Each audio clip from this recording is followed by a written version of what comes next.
नमस्कार। तबसरा आज दोपहर तक में एक बार फिर आपका स्वागत है और मैं हूं दर्शपाल गुप्ता और मेरे साथ हैं वरिष्ठ पत्रकार सतीश वर्मा जी। सतीश जी, आज 5वां नवरात्रा है जी। माता के श्रद्धालुओं की भीड़ जो है वो काफ़ी बढ़ रही है, श्रद्धा बहुत ज़्यादा है। 1.5 लाख से ज़्यादा लोग माता वैष्णो देवी के दर्शनों के लिए चले गए हैं और ये ऐसे ही बाहू फोर्ट में भी हर रोज़ भीड़ बढ़ रही है बावे माता के लिए। लेकिन इसके साथ साथ जो है नवरात्रों में जो महंगाई जो है वो आसमान को छू रही है, इस पर हम चर्चा करेंगे। डॉक्टर जितेंद्र सिंह ने आज बच्चों की प्रतिभा को सहारा और भारतीय विद्या मंदिर में जो गणित विज्ञान मेला लगा हुआ है वहाँ पहुंचे। गृह मंत्री के आने से पहले पाकिस्तान की साजिशें तेज हो गई हैं। कांग्रेस के चुनाव आखिर सामने आगे क्या होने जा रहा है और मनकोटिया आखिर कब तक भारतीय जनता पार्टी में रहेंगे, ये एक सवालिया निशान है। तो सबसे पहले हम नवरात्रों की बात करते हैं। 5वां नवरात्रा है जी। बड़ी श्रद्धा के साथ लोग आ रहे हैं, माता वैष्णो देवी को जा रहे हैं। 1.5 लाख से ज़्यादा लोगों ने दर्शन कर दिए। ऐसे ही हमारे माता काली माँ के मंदिर में बाहू फोर्ट में भी रश बढ़ रहा है। लेकिन सबसे बड़ी बात जो है कि जम्मू के अंदर इस वक्त महंगाई जो नवरात्रों में है इतनी ज़्यादा बढ़ गई है, कोई हिसाब नहीं। जो नवरात्रों में व्रत रखते हैं, व्रत की चीज़ें जो हैं इतनी महंगी हो गई हैं।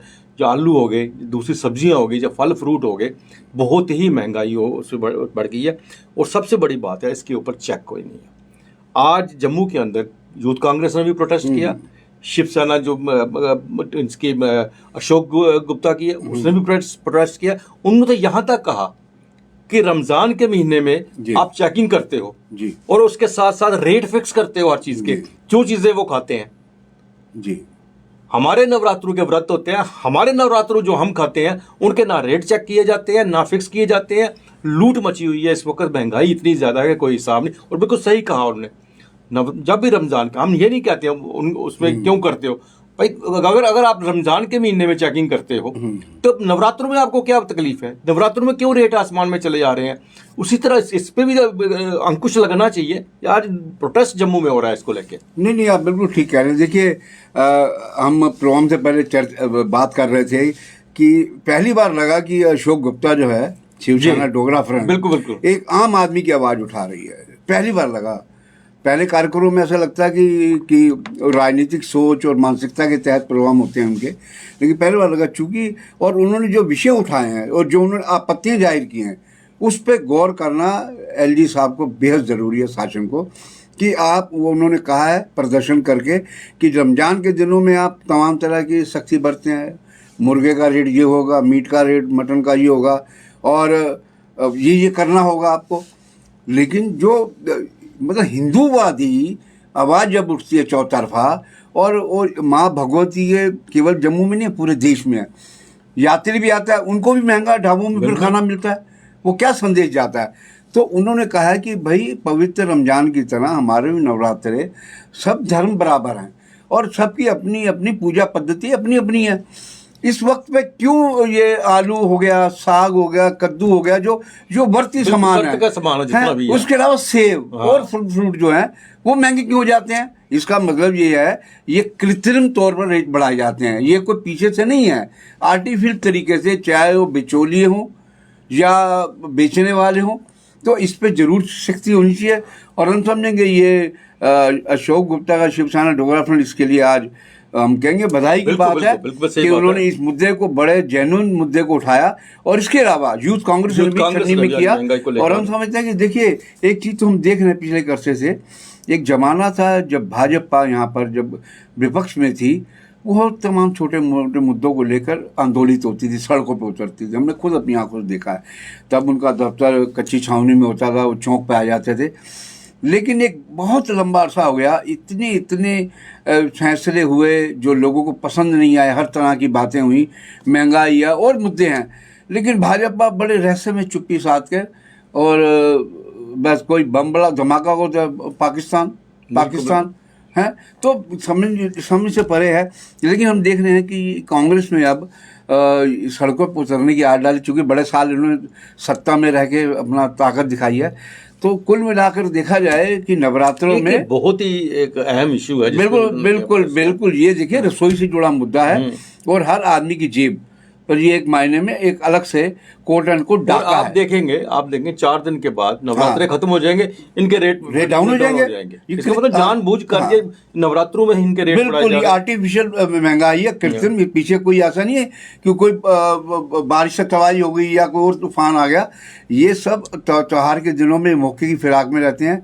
और मैं समझता हूँ कि उपराज्यपाल साहब खुद जिस पार्टी से आते हैं, पॉलिटिकल आदमी हैं, लेफ्टिनेंट गवर्नर हैं, उनका शासन है, उनको इस पर त्वरित कार्रवाई करनी चाहिए। निसी एक गलत मैसेज आता है कि जिनकी दिल्ली में सरकार, उनका शासन यहाँ भी है, फिर भी लोगों की जेबों पे अलग से एक कोट एंड कोट डाका पड़ रहा है। बिल्कुल बिल्कुल।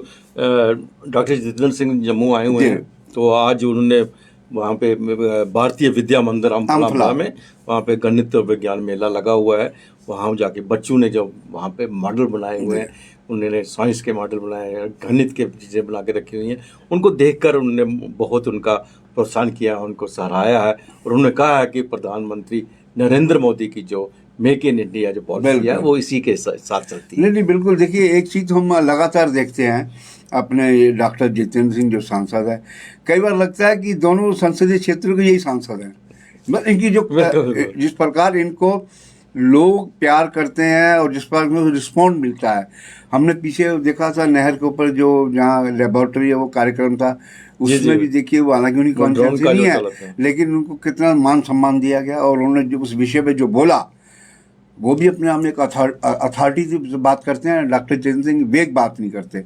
और इन्होंने आज जो अम्फला स्थित भारतीय विद्या भवन में जो छोटे छोटे नन्हे बच्चों ने जो मॉडल बनाए हैं गणित विज्ञान के, उन्होंने ठीक कहा, ये मेक इन इंडिया मोदी साहब की जो परिकल्पना है, जो उनका एक सपना है, उसको साकार करते। उन्होंने ये भी कहा कि हमारे मुल्क के अंदर, चाहे वो जम्मू कश्मीर हो, रेस्ट ऑफ इंडिया हो, प्रतिमाओं की कमी नहीं है, बस फर्क ये है कि उनको प्रोत्साहित किया जाए। ये जो असली लाइन है, पंच लाइन, यही इस लाइन को जितेंद्र सिंह लगातार अपने भाषणों में दोहराते हैं और यही वजह है कि उनका मान सम्मान लगातार बढ़ा है। गृह मंत्री का दौरा जम्मू में होने वाला है और उसको लेकर सरहद पार से साजिशें तेज हो गई है। जैसा आपने कल भी बताया कि कल उधमपुर के अंदर 2 ब्लास्ट हुए और उसके बाद कश्मीर में से बारामूला और शोपियां में एनकाउंटर चल रहे हैं। बारामूला में 2 जो है टेररिस्ट जो है उनको मार दिया गया। शोपियां का एनकाउंटर चल रहा है जो अभी तक जो खबर मिली है। उसके साथ साथ यहाँ बॉर्डर पे जो ड्रोन देखे गए, मतलब गृह मंत्री के दौरे के साथ साथ ये चीजें जो है बढ़ना शुरू हो गई यहाँ। जी बिल्कुल। आप देखिए, हम थोड़ा और पीछे जाएं, गृह मंत्री जब सीआरपीएफ के रेजिंग डे पे आए थे, तब भी उधमपुर में सलाथिया चौक पर एक धमाका हुआ, जिसमें एक आदमी मर गया, 17 जख्मी थे। और थोड़ा और आगे बढ़ें तो जब प्रधानमंत्री मोदी आए थे पडली सामा में, तब भी आपको याद होगा 2 घटनाएं ऐसी थी जो सुर्खियां बनी थी। एक तो सुंजुआ में 2 इन्फिल्ट्रेशन करके आए थे आतंकी, जिनको ये अच्छी बात रही कि हमारे सुरक्षा बलों ने समय रहते निपटा दिया, मार दिया। एक घटना बिश्ना में हुई थी, रहस्य में धमाका हुआ था, कहा गया था जी ऐसे ही ऐसे, लेकिन बाद में समझ आया कि वो कोई विस्फोट ही था। तो पाकिस्तान का खुफिया नेटवर्क को, यहाँ उनके जासूस का हो, OGW को हो, OGW में सब चीज़ें समाहित हो जाती हैं जो आतंकवाद को बढ़ावा देती हैं। तो हम समझते हैं कि जो हैंडलर बैठे हैं पार और जो आतंकी सरगना बैठे हैं, उनको हर तरह की खबर जाती है और वो केवल इनका मकसद ये है कि हम ये दिखाएं कि आप कोई भी आए जम्मू कश्मीर में, हम अपनी मौजूदगी दिखा सकते हैं और सुर्खियां बटोरते हैं। और दूसरी एक सब और से बड़ी बात, जो निवेश आ रहा है हमारे यहाँ जम्मू कश्मीर में इस मोदी सरकार और राज्यपाल के प्रयासों से, तो उस निवेश को भी कहीं डेंट लगाने की कोशिश है कि हालात माकूल नहीं है, आप यहाँ इंडस्ट्री मत लगाइए। ये भी एक पाकिस्तान की बड़ी साजिश का हिस्सा है। बिल्कुल ठीक कहा आपने सीजी। इसके साथ साथ ही आज एसएसपी जो जम्मू है चंदन कोली, उन्होंने एक बात कही है, मैसेज दिया है। मैं चाहता हूँ कि ये मैसेज हम अपने दर्शकों तक पहुँचा दें कि उन्होंने कहा कि जम्मू के अंदर एक जबरदस्त अफवाह उठी हुई है कि यहाँ पे चोरी हो रही है, बच्चे उठाने वाले गैंग आ रहे हैं, ये है लटरम पटरम। इसमें तो लोगों से यही उन्होंने कहा है कि इनकी तरफ ध्यान मत दो, ये सब अफवाहें हैं, कोई ऐसी बात नहीं है, ना कोई बच्चे उठाने वाला गैंग है, ना बच्चे उठाए गए हैं, ना कोई ऐसे चोरियां हो रही हैं। तो पुलिस जो है पूरी तरह से सतर्क है, हर चीज़ वो ध्यान रख रही है। ये उनकी तरफ से आज एक मैसेज आया। नहीं बिल्कुल, ये दरअसल इस विषय में आया। एक तो पीछे 1-2 मामले ऐसे हुए और ये ठीक है, पुलिस ने उसको बड़ी जल्दी सॉल्व कर लिया, लेकिन ये मामले इसलिए भी उठे हैं कि आपको मालूम है कि ये जो पीछे वोट बनाने की बात थी, ये इशारे कहीं और हो रहे हैं, कहीं पे निशाना, कहीं पे इशारे। तो मैं समझता हूँ कि ये एक कोई कॉन्स्पिरेसी के तहत इस तरह की अफवाहें उड़ाई जाती हैं। और चंदन कोहली ने ठीक कहा एसएसपी ने कि भैया, जब एक जिम्मेदार डिस्ट्रिक्ट का जिला कप्तान ये बात कहता है कि ये सब अफवाहें हैं, वेग हैं, कोई किडनैपिंग नहीं है, कोई चोरी नहीं है, तो उसको हमें यकीन तो करना ही पड़ेगा। बिल्कुल बिल्कुल बिल्कुल। सतीश जी, मनकोटिया जी चले गए भारतीय जनता पार्टी में। अब हर एक की जुबान पे एक ही प्रश्न है, आखिर कब तक रहेंगे भारतीय जनता पार्टी में? एक बहुत बड़ा सवाल है, क्योंकि उनका जो बहुत जल्दी उन्होंने पार्टी जो बदली है, और उसके साथ साथ भारतीय जनता पार्टी में जाने के बाद हम क्या आशाएं लगा सकते हैं उनके साथ? अगर वो इस चक्कर में गया है कि उन्हें वहां का टिकट मिलेगा भारतीय जनता पार्टी का, तो वो तो मुझे लग नहीं रहा, जिस तरह से वहां आप पहले से ही 2 स्ट्रॉन्ग कैंडिडेट खड़े हैं। अगर इन्हें वहां टिकट नहीं मिला तो क्या वो तीसरी पार्टी में जाएंगे, क्या चौथी में जाएंगे? एक अच्छा खासा इमेज बना हुआ था इनका जम्मू के अंदर की, मनकोटिया की बहुत अच्छा सियासतदान है, कभी इन पे दाग नहीं लगा, कुछ नहीं है। लेकिन ये एकदम इन्होंने ट्रैक जब चेंज किया है, तो अब प्रश्न आ रहे हैं सबके सब जुबान पे, आखिर भारतीय जनता पार्टी में कब तक रहेंगे? नहीं, आप बिल्कुल ठीक कह रहे हैं। कल मैं एक ग्रुप में देख रहा था, इनके नाम को बिगाड़ दिया किसी ने, मनकोटिया एक्चुअली कहते हैं, ये मनखोटिया हैं। तो ये लोग अपने अपने तरीके से जब देखते हैं माहौल, और वास्तव में आप इनका देखिए ना, हालांकि इनकी छवि व्यक्तिगत तौर पर हम बताएं बलवंत सिंह मनकोटिया की, एक बड़े सीजन पॉलिटिशियन की रही है जब तक ये पैंथर्स पार्टी में रहे। इनकी हमने कोई कंट्रोवर्सी, हर्षिदर तो चलो इगोइस्टिक हैं, थोड़ा गर्म स्वभाव के हैं, और उनके बारे में ये भी कहा जाता रहा कि वो काम नहीं उन्होंने किए जो लोग उनसे अपेक्षाएं करते थे। इनके बारे में, मनकोटिया के बारे में बड़ी अच्छी साफ तस्वीर थी। लेकिन आप में जाने के बाद जो इनका ट्रैक रिकॉर्ड बन रहा है, वो ट्रैक रिकॉर्ड राजनीतिक तौर पे इनके हक में नहीं जा रहा। और तभी ये सवाल उठ रहे हैं कि मान लीजिए कल को विधानसभा चुनाव घोषित होते हैं, उधमपुर पे ऑलरेडी वो पवन खजूरिया जो पीला चुनाव हार गए थे, जबकि वहाँ प्रधानमंत्री नरेंद्र मोदी की विशाल रैली हुई थी उधमपुर में। इंडिपेंडेंट जीते थे शिवचंद्र गुप्ता, जो कि पुराने कद्दावर संघ और जनसंघ के वक्त से वो बड़े नेता, उनका बेटा पवन गुप्ता जीत गए।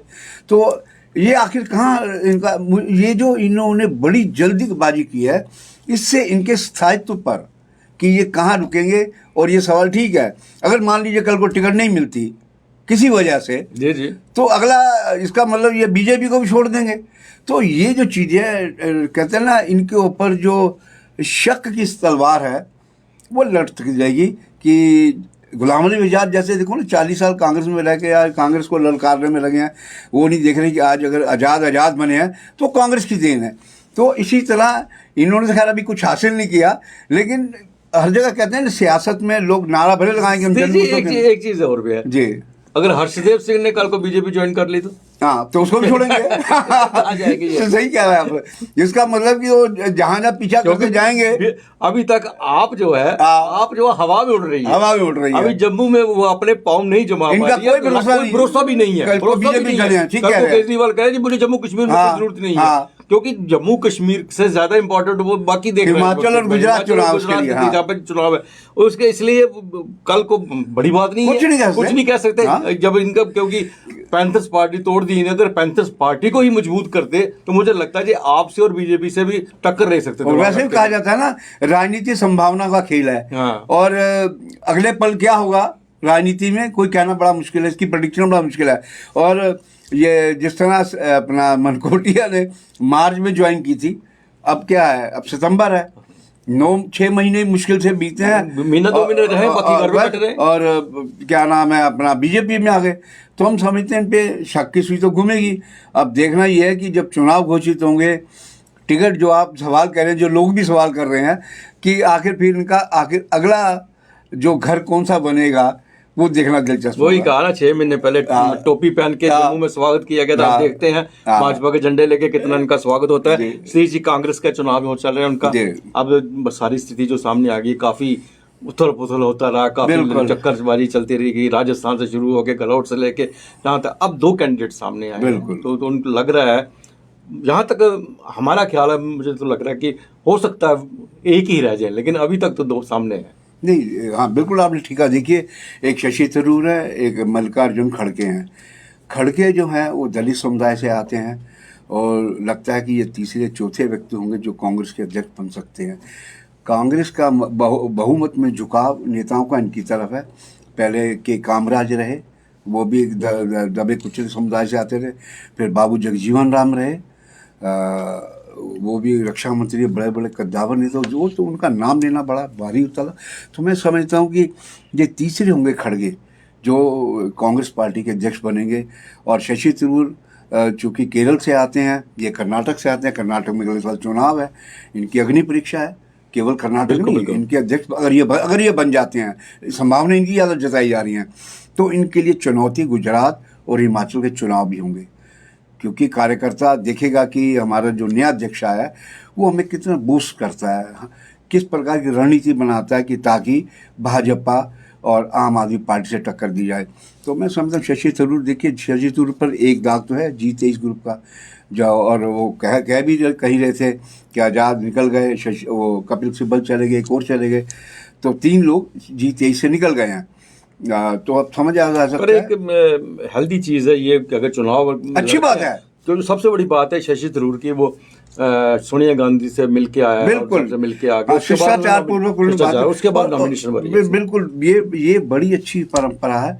लेकिन बात यही है कि अब अध्यक्ष का चुनाव, चूंकि अगर ये विड्रॉ नहीं करते तो अक्टूबर डेट, लास्ट जून की जो डेट है उस टाइम चुनाव होगा। लेकिन फिर भी माना जा रहा है कि ये जो अपना खड़गे साहब हैं, क्योंकि खड़गे बड़ा अनुभवी आदमी है, बिल्कुल बिल्कुल, और कहा ये जाता है राज्यसभा में भी आप नेता अपोजिशन थे, बिल्कुल, और उसके बाद उनके काफी एक्सपीरियंस है उनका। और सबसे बड़ी बात है, अब कांग्रेस देखिए जिस तरह उन्होंने कश्मीर से कन्याकुमारी इसलिए शुरू करी कि कांग्रेस देख रही है कि कम से कम साउथ पर हम अपना पूरा प्रभुत्व जमा लें। ये कर्नाटक से आते हैं, अब कर्नाटक में अगले साल चुनाव है, एक तीर से हम समझते हैं कई निशाने सोनिया गांधी ने। ये सोनिया गांधी का एक मायने में अभी देखिए ना, मीडिया का भूमिका हम क्या बोले, सारी दुनिया देख रही है। इस चुनाव पर तमाम तरह की छिछल्लेदारी की जा रही है कि ये पपेट होगा, ये होगा, लेकिन दूसरा जिनके अध्यक्ष चुने गए, नॉमिनेट किए गए, एक्सचेंजर बढ़ाए, उन पर कोई हिम्मत इनकी बोलने की नहीं है। लेकिन ये जरूर है कि अगर खड़गे बनते हैं तो खड़गे का निश्चित तौर पर कांग्रेस को लाभ मिलेगा, इसलिए कि एक तो कांग्रेस के लिए कहने का मौका होगा कि हमने एक दलित को अपनी पार्टी का नेता बनाया, नंबर 1। नंबर 2, वो बेहद अनुभवी है अपार्ट फ्रॉम दलित, तो इसका खड़गे। लेकिन इनकी अगली परीक्षा फिर कहूँगा, अगला साल जो कर्नाटक का चुनाव है, इनका जो गृह स्टेट है उसमें देखा जाएगा, और गुजरात और जो हिमाचल के चुनाव हैं, ये कार्यकर्ताओं को कितना मोबिलाइज कर पाते हैं और उस चुनाव में कांग्रेस को किस हद तक जीत दिला पाते हैं। तो यह था तबसरा आज दोपहर तक का। बाकी खबरों के लिए आप देखते रहें PP न्यूज़ लाइन। नमस्कार।